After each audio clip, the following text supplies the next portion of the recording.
Hello, everyone. Welcome back to the show. I'm your host, the Leftover Monkey.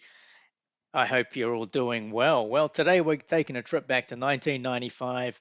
Have a chat about another forgotten 90s action film, Money Train. Now, this is one of these films that takes place between Christmas, New Year's, stars Wesley Snipes, Woody Harrelson, and Jennifer Lopez.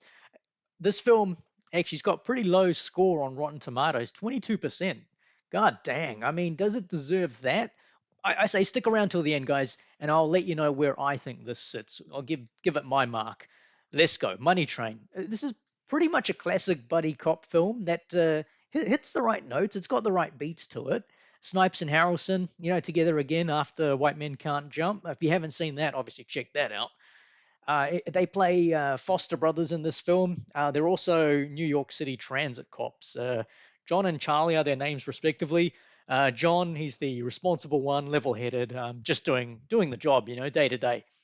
And then we got Charlie, and this guy's the goofball, reckless. He's also a compulsive gambler and a bit of an alcoholic. He's the comic relief in a way.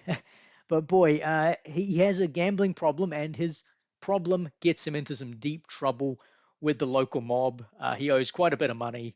So he comes up with this ridiculous, desperate plan to basically rob the money train. What is the money train, by the way?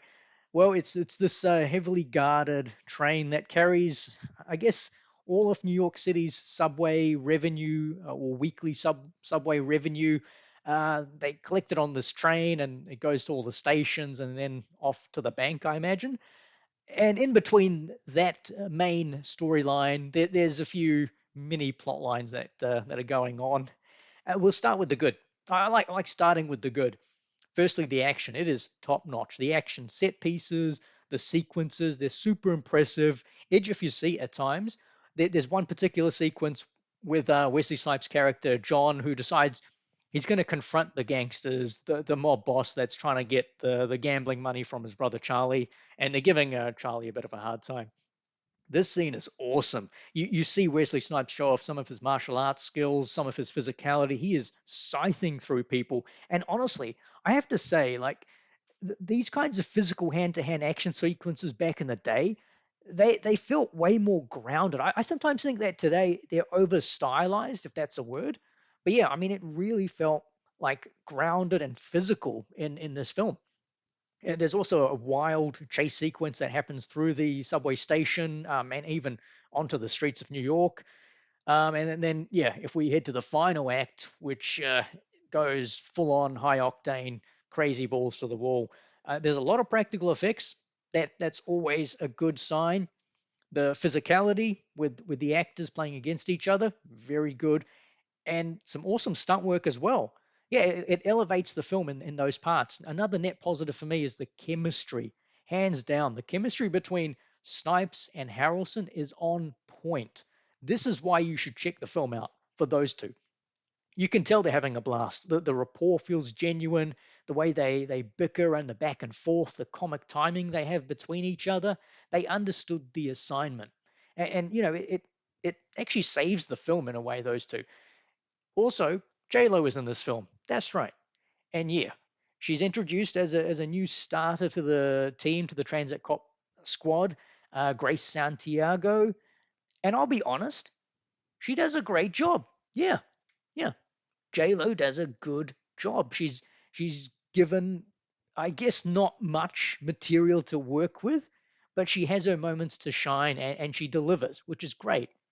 Now, aside from Snipes, uh, Harrison, and J Lo, I got to mention Robert Blake, RIP man. He also gets a bit of time in this film. He's in charge of making sure the money train is safe and secure and gets to its destination. He's also the boss of the transit cops. He's in charge of, I mean, it seems like he's in charge of the whole subway system as well. So he's pretty much the boss of everything. His character, though, it's a bit over the top, super villainy, but it's quite fun. It's quite fun to watch him. Now let's talk about some of the negatives, okay? Because as I said earlier, this film got a 22% on Rotten Tomatoes. So there's got to be something wrong with it, right? Well, I think there's too much going on. Yeah. There was no need for this film to go any further than just being an action comedy about, well, including a train robbery, I guess, because even if that plot on its own was a bit silly, the action and the chemistry, saves it. It makes it a fun holiday action film like Lethal Weapon or Die Hard. And a lot more people would be putting this on the list to watch at those times, when they watch Die Hard, Lethal Weapon, I guess at Christmas time. Unfortunately, it throws in a plot line about an arsonist or a serial arsonist that goes around harming subway station employees, and it didn't really require this because they organize a sting operation. They do all these things to try and catch the guy. And to be honest, that could have been a film on its own. And then you've got the whole gambling problem with Woody's character. And after Wesley Snipes, John, after he goes and deals with the mob, we, we we don't really get much more from that side. I mean, I understand that robbing the train, getting the money was required to settle the debt, but it doesn't really feel like that by the time you get to the end of the film. It feels like, Charlie just wants to rob the train to piss off the man in charge. And there's kind of I suppose a throw-in love triangle between John, Charlie, and Grace. uh, it's fine. It's fine. But again, like, probably didn't need to be there. But hey, look, don't let those negatives stop you from checking this film out. I honestly don't think it's enough to put this film down to what Rotten Tomatoes have given it. I like to review the positives, negatives, and give it a fair mark. I think this is actually a 6 out of 10 film. It's an enjoyable action comedy or buddy cop film, heist film.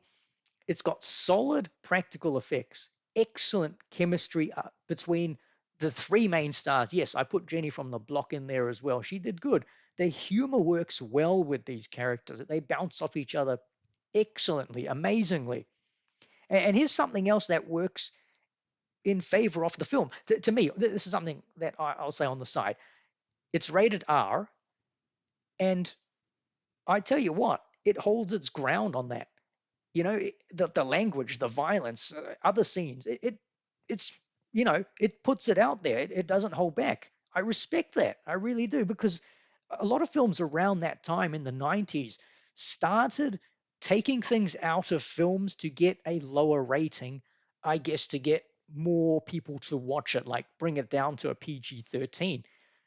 They didn't do that with Money Train. So hey, props to that. Okay, but yeah, look, here's another thing I'll throw in: Wesley Snipes. There's quite a few Wesley Snipes films that have gotten forgotten over time. I hear Passenger 57 mentioned, Drop Zone. I like those films in parts, but I think Money Train is better than those films.